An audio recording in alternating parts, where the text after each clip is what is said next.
বুয়েটের শিক্ষার্থীদের উপর হামলার প্রতিবাদে ঢাকার রাজশাহী মহাসড়ক প্রায় আধা ঘন্টা অবরোধের পর তা তুলে নিয়েছেন রাজশাহী বিশ্ববিদ্যালয়ের প্রকৌশল অনুষদের শিক্ষার্থীরা। এ নিয়ে বিস্তারিত জানাতে ক্যাম্পাস থেকে যুক্ত হচ্ছেন সহকর্মী মীর কাদির। মীর, ঢাকা রাজশাহী মহাসড়ক অবরোধ ও ক্যাম্পাস পরিস্থিতি নিয়ে জানাবেন বিস্তারিত, আর কর্মসূচি নিয়ে ছাত্রদের অবস্থান সম্পর্কেও জানাবেন। আমি একটু জানিয়ে রাখি, আজ বেলা 11টা থেকে রাজশাহী বিশ্ববিদ্যালয়ের প্রকৌশল অনুষদ এবং কৃষি অনুষদের শিক্ষার্থীরা তারা ক্যাম্পাসের ভিতরে কর্মসূচি পালন করছিলেন।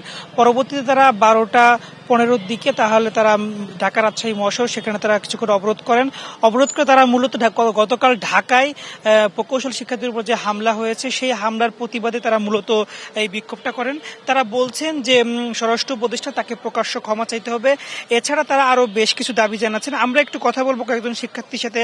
আপনি একটু বলবেন যে আজকে আপনাদের কর্মসূচিতে কি কি দাবি ছিল, একটু বলবেন। RICL TMX, যুগের পর যুগ স্থাপনা থাকে মজবুত। আচ্ছা, আমাদের আজকে যে দাবিগুলো ছিল গতকালকে ন্যাক্কারজনক হামলায়, যার মধ্যে একটা ছিল স্বরাষ্ট্র উপদেষ্টা প্রকাশ্যে ক্ষমা চাইতে হবে এবং দুঃখ প্রকাশ করতে হবে।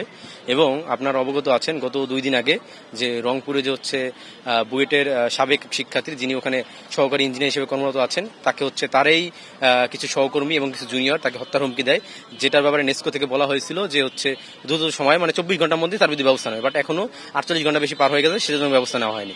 এরপরে যারা কালকের ওই ঘটনায় শান্তিপূর্ণ কর্মসূচিতে পুলিশের হামলা যারা আহত হয়েছে তাদের ব্যয়ভার সরকারের মানে বহন করতে হবে। এরপরে আমরা জানি এই যে আমাদের যে ডিপ্লোমা বা এই যে আমাদের যে বৈষম্য, এটা নিরসনে একটা কমিটি করা হয়েছে। সেই কমিটিতে আমরা মনে করছি যে সেখানে আমাদের যে প্রতিনিধিত্ব করে এরকম কাউকে ওভাবে রাখা হয়নি। তো এই কমিটিটা ভেঙে আমাদের প্রতিনিধিত্ব করে মানে সবার সমন্বয়ে এরকম একটা কমিটি হতে হবে, এরকম কিছু দাবি আমাদের ছিল। একটু বলবেন যদি আসলে আপনাদের দাবিগুলো না মানা হয় আজকে, তাহলে আসলে আপনারা পরবর্তীতে আর কি ধরনের কর্মসূচি দেবেন?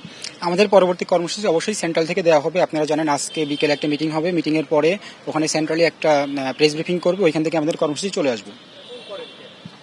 ওকে, আপনি রাজশাহী থেকে শিক্ষার্থীরা যেটি বলছিল যে তারা তাদের দাবিগুলো যদি না মানা হয় তাহলে তারা পরবর্তীতে আরো কঠোর কর্মসূচি দিবে। এই ছিল রাজশাহী থেকে সর্বশেষ।